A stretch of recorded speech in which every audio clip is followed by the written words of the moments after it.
Hello buddies, आपके favourite YouTube channel पे आप सभी का स्वागत है। मैं हूं डॉक्टर हरिओम गंगवार।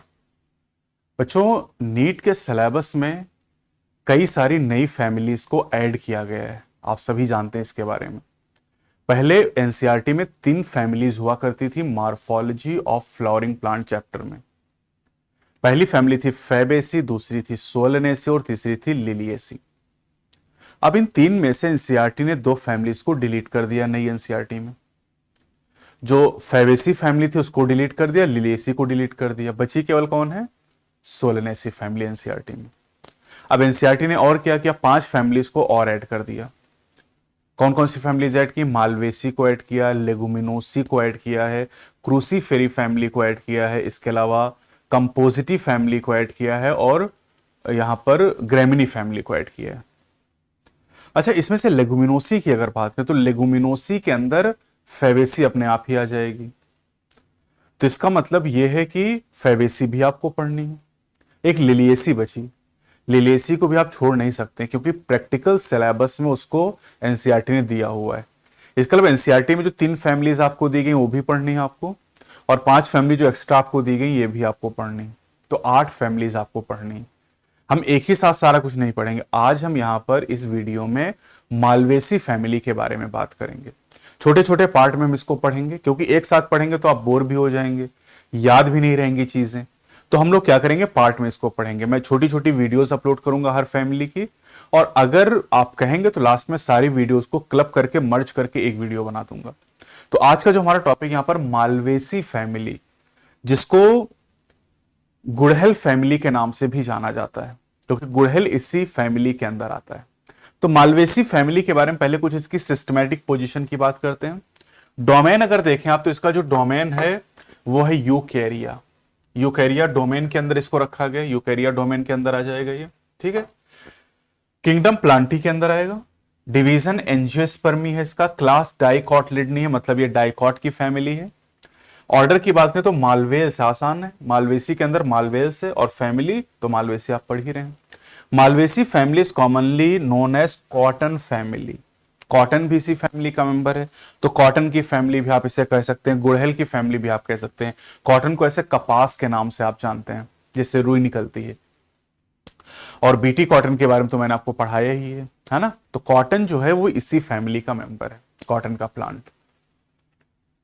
अब देखिए, मालवेसी फैमिली एनसीईआरटी में तो आपको दी नहीं गई है, तो मैंने क्या किया कि जो नीट के पहले के एग्जाम हुआ करते थे, जब मालवेसी फैमिली सिलेबस में हुआ करती थी स्टेट पीएमटीज में, तो वहां से जो जानकारी उसी को इकट्ठी करके मैंने यहां पर कुछ पॉइंट इकट्ठे किए हैं, कुछ पॉइंट कलेक्ट किए हैं, और वही मैं आपको बता रहा हूं। और उम्मीद है कि इन्हीं में से क्वेश्चन आपको मिल जाएगा, ठीक है। तो सबसे पहले बात करते हैं वेजिटेटिव कैरेक्टर के बारे में। जैसे एनसीईआरटी ने आपको बताया ना, एकदम वैसे हम पढ़ेंगे। वेजिटेटिव कैरेक्टर यानी रूट स्टेम लीफ के बारे में, उसके बाद फ्लोरल कैरेक्टर के बारे में, फिर इकोनॉमिक इंपॉर्टेंस के बारे में हम लोग बात करेंगे। तो वेजिटेटिव कैरेक्टर में सबसे पहले बात करते हैं हैबिट के बारे में, कि किस तरह के पौधे यहां पर पाए जाते हैं। तो हैबिट की बात करें तो यहां पर हर्ब्स होते हैं। हर्ब का मतलब साग। जैसे अगर आप बात करते हैं, एग्जाम्पल की बात करें, इसके एग्जाम्पल नहीं बता रहा हूं मैं, एक सिंपल, जैसे गेहूं धान के पौधे की बात करें तो हर्ब को रिप्रेजेंट करते हैं। श्रब, अब श्रब का तो एग्जाम्पल, श्रब मतलब झाड़ीदार पौधे, जैसे हेबिस्किस रोजा साइनेंसिस, जिसे आप गुड़हल के नाम से जानते हैं। और रेयरली यहां पर ट्रीज होते हैं। ट्रीज के एग्जाम्पल में देखें, जैसे नीम का ट्री हो गया, मैंगो का ट्री हो गया, है ना। तो रेयरली यहां पर जो पेड़ होते हैं ट्री होते हैं। अच्छा, नीम और मैंगो इस फैमिली के मेंबर नहीं, मैं एक सिंपल एग्जाम्पल बता रहा हूं। यहां पर जो हिबिस्कुस साइनेंसिस, जिसे आप चाइना रोज या गुड़हल के नाम से जानते हैं, वो एक श्रब का एग्जाम्पल है इस फैमिली के अंदर, ठीक है। रूट की बात करते हैं। अच्छा, ये देखो, पीएमटी 1998 में सवाल पूछा भी गया था कि रेयरली यहां पर ट्रीज होते हैं। रूट की बात करें तो चूंकि डाइकॉट है ये, और डाइकॉट में तो आप जानते हैं बेटा कि डाइकॉट में जनरली टैप रूट सिस्टम होता है। तो बहुत सारी चीजें आप लिंक भी कर सकते हैं कि टैप रूट सिस्टम ऐसा नहीं कि आपको रट्टा मारना है। आप जानते हैं ज्यादातर मोनोकॉट में फाइब्रस रूट सिस्टम होता है और डाइकॉट में टैप रूट सिस्टम पाया जाता है, तो इससे काम थोड़ा सा आसान हो जाएगा। स्टेम की बात करें तो stem is erect, herbaceous, herbaceous मतलब हर्ब की तरह का, और उडी, अगर ट्री है तो भैया उडी होगा, एंड ब्रांच्ड, और डाइकॉट है तो डाइकॉट में सेकेंडरी ग्रोथ तो होती है, और सेकेंडरी ग्रोथ है तो उड का फॉर्मेशन भी हो जाएगा। तो हर्बेसियस से उडी होगा और ब्रांच्ड होगा। दिमाग में अपने रखिए गुड़हल का पेड़।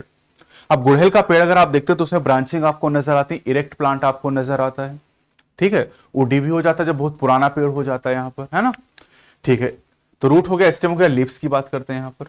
लीव्स जो होती है वो अल्टरनेट होती हैं। वैसे ये बात तो आप पहले जानते हैं, जब आप मार्फोलॉजी पढ़ते हैं तो उसमें लीफ में पढ़ते हैं alternate phyllotaxy, opposite phyllotaxy, whorl phyllotaxy. Alternate में आप क्या पढ़ते हैं, 3 example, CMS, China rose, mustard and sunflower. तो चाइना रोज देखो मिल गया अल्टरनेट।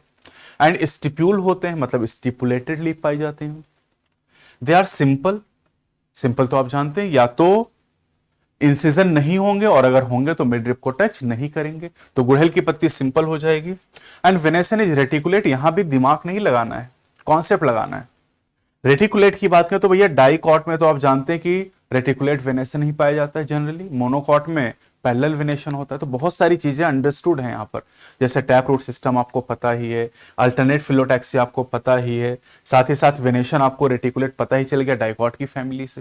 बात समझ में आ रही ना। ऐसा नहीं कि हर चीज रट्टा मारनी है। मार्फोलॉजी में बच्चे को लगता है कि हर एक चीज रट्टा मारनी नहीं, यहां पर भी बहुत सारे कॉन्सेप्ट हैं जो आपको सीखने हैं। चलिए आगे बढ़ते हैं। अब आते हैं फ्लोरल कैरेक्टर की बात करते हैं बेटा, है ना। फ्लोरल कैरेक्टर में सबसे पहले इन्फ्लोरेसेंस की बात करते हैं। तो इन्फ्लोरेसेंस लिखा usually the flowers are solitary axillary और सोलाइटरी टर्मिनल, मतलब यहां पर एक ब्रांच के ऊपर एक अकेला फूल पाया जाएगा। तो मालवेसी में सोलाइटरी फ्लावर्स पाए जाते हैं। इन्फ्लोरेसेंस यहां पर सोलाइटरी एक्सिलरी या सोलाइटरी टर्मिनल होता है, ठीक है। फ्लावर्स की बात करें तो एक्टिनोमॉर्फिक, एक्टिनोमॉर्फिक मतलब रेडियल सिमेट्री होगी। एक वर्टिकल प्लेन से वर्टिकल जो प्लेन होता है, वर्टिकल प्लेन जो कि सेंटर से पास होता हो, किसी भी वर्टिकल प्लेन से आप इसको 2 हिस्सों में डिवाइड कर सकते हैं। फ्लावर बाइसेक्सुअल होते हैं, यानी एक ही फ्लावर के अंदर मेल और female sex organ, androecium gynoecium दोनों पाए जाएंगे। और पेंटामेरस फ्लावर होते हैं, जैसे आपने पढ़ा होगा लिलिएसी में ट्राइमेरस फ्लावर पाए जाते हैं। ब्रेसिकेसी फैमिली के अंदर टेट्रामेरस फ्लावर पाए जाते हैं। सोलेनेसी और फेबेसी में पेंटामेरस फ्लावर होते हैं, यहां भी पेंटामेरस फ्लावर पाए जाते हैं। यानी जो फ्लोरल अपेंडेजेस होते हैं ये 5 या उसके मल्टीपल में प्रेजेंट होते हैं, ठीक। जैसे अब देख लो यहां पर कैलिक्स की बात करें तो कैलिक्स में लिखा सेपल 5, करोला में लिखा है पेटल्स 5, तभी तो पेंटामेरस कह रहे हैं। एंड्रोशियम में देखिए, एंड्रोशियम में इंडेफिनिट स्टेमन होते हैं, ठीक, इंडेफिनिट स्टेमन होते हैं। और गायनोशियम की बात करें तो गायनोशियम में आप देख रहे हैं यहां पर पेंटाकार्पिलरी गायनोशियम होती है। तो यहां भी 5 हो गया, यहां भी 5 हो गया, यहां भी 5 हो गया, तभी तो कहना पेंटामेरस फ्लावर यहां पर हो जाएगा। गैमोसेपलस कंडीशन है, यानी जो सेपल है आपस में फ्यूज हैं, और इधर पॉलीपेटलस यानी पेटल एक दूसरे से अलग अलग हैं। वेलवेट एस्टिवेशन आपको मिलेगा कैलिक्स में, और ट्विस्टेड या एम्ब्रिकेस्ट एस्टिवेशन आपको मिलेगा पेटल्स के केस में। नेक्स्ट आगे बढ़ते हैं। एंड्रोशियम इंडेफिनिट स्टेमन है, इनफाइनाइट। यहां पर आप देख भी सकते हैं कि एंड्रोशियम का जो एंड्रोशियम स्टेमन का नंबर वो इनफाइनाइट आपको दिखाया गया है। मोनो अडल्फस कंडीशन, वैसे मोनो अडल्फस तो चाइना रोज में आप पढ़ते ही हैं, चाइना रोज में मोनो अडल्फस कंडीशन, डाई अडल्फस कंडीशन आप पढ़ते हैं पी में, और पॉलीडल्फस सिट्रस में पढ़ते हैं। यानी जितने भी स्टेमन होंगे वो एक बंडल बनाएंगे। तो मोनो अडल्फस कंडीशन यहां पर मिल गई। Filaments of the stamen are united to form a long staminal tube. ये नीट, ये एक पीएमटी में पूछा गया था, नीट में तो नहीं पूछा गया, नीट में तो इस बार आएगा। आर एंड स्टेमन आर एपीपेटलस, यहां पर एपीपेटलस कंडीशन पाई जाती है। एपीपेटलस का मतलब जो पेटल होते हैं वो स्टेमन से अटैच होते हैं। यहां पर आप देख सकते हैं एपीपेटलस कंडीशन को यहां पर दिखाया भी गया आपको इस डायग्राम में, आप यहां पर देख सकते हैं फ्लोरल फॉर्मूला के अंदर। एंथर्स आर मोनोथिकस, ये खास बात, मोनोथिकस एंथर पाए जाते हैं। जनरली आप किसी भी फैमिली में देखते हैं तो डाइथिकस एंथर होते हैं, डाइथिकस, लेकिन मालवेसी एक ऐसी फैमिली जहां पर मोनोथिकस एंथर है, और यह बात बहुत इंपॉर्टेंट हो सकती है आपके एग्जाम के लिए। गायनोशियम में मल्टी कार्पिलरी आप कह सकते हैं भैया, पेंटा कार्पिलरी ओरी पाई जाती है। हिबिस्कस में सिनकार्पस कंडीशन आपको मिलेगी, ठीक है। सुपीरियर ओवरी होगी, मल्टीलोकुलर कंडीशन है, और प्लेसेंटा जो है वो प्लेसेंटेशन यहां पर एक्साइल होगा, एक्साइल प्लेसेंटेशन। वैसे आप जानते हैं कॉटन में पहले ही आपको बताया गया था कि एक्साइल प्लेसेंटेशन होता, तो यहां पर पूरी फैमिली में आप याद कर सकते हैं कि मालवेसी में एक्साइल प्रेजेंटेशन होता है। फ्रूट की बात करें तो फ्रूट कैप्सूल या बेरी होता है, कैप्सूल या बेरी नाम का फ्रूट यहां पर होता है। सीड की अगर हम बात करते हैं बेटा, तो सीड एंडोस्पर्मिक होता है, ये भी बहुत खास बात है, क्योंकि डाइकॉट के जो सीड होते हैं जनरली कैसे होते हैं, नॉन एंडोस्पर्मिक, लेकिन यहां पर जो सीड हो कैसे हैं, एंडोस्पर्मिक हैं। तो ये आपको खास बात है जो ध्यान रखनी है, यहां ज्यादा दिमाग नहीं लगाना है आपको। फ्लोरल फॉर्मूला आपको दिखाई दे रहा है, ब्रैक्टिएट फ्लावर होते हैं, एक्टिनोमॉर्फिक बाइसेक्सुअल, यहां पर एपीकैलिक्स भी प्रेजेंट होते हैं, 3 से लेकर 7 एपीकैलिक्स होते हैं, और किसी फैमिली में आपको नहीं मिलता। एपीकैलिक्स का पाया जाना बहुत इंपॉर्टेंट फीचर यहां पर है। कैलिक्स आप देख सकते हैं यहां पर 5 आपको दिखाए गए हैं, और ब्रैकेट लगा है मतलब गैमोसेप्लस कंडीशन है। करोला में 5 पेटल दिखाए गए हैं, ब्रैकेट नहीं मतलब पॉलीपेटलस कंडीशन है। और यहां पर आप देख सकते हैं एपीपेटलस कंडीशन आपको दिखाई गई है। एंडोशियम में इनफाइनाइट आपको स्टेमेन दिखाए गए हैं, और ब्रैकेट लगा है मतलब कि एक ही बंडल में आते हैं, मोनो अडल्फस कंडीशन यहां पर हो गई। और गायनोशियम की बात करते हैं तो गायनोशियम में 5 से लेकर इनफाइनाइट तक हो सकते हैं, लेकिन नॉर्मली हम पेंटाकार्पिलरी याद करते हैं। तो फ्लोरल फॉर्मूला एकदम ऐसा नहीं कि इस तरीके से बैठ के रट्टा मारे कि बहुत टाइम लगा रहे हैं, आपको ऐसे याद करना है, ऐसे दिमाग में बिठाना है कि अगर एग्जाम में 4 ऑप्शन मिले तो हमारा आंसर वहां पर सॉल्व हो जाना चाहिए। ये फ्लोरल डायग्राम आपको मालवेसी फैमिली का दिखाया गया है, ठीक है।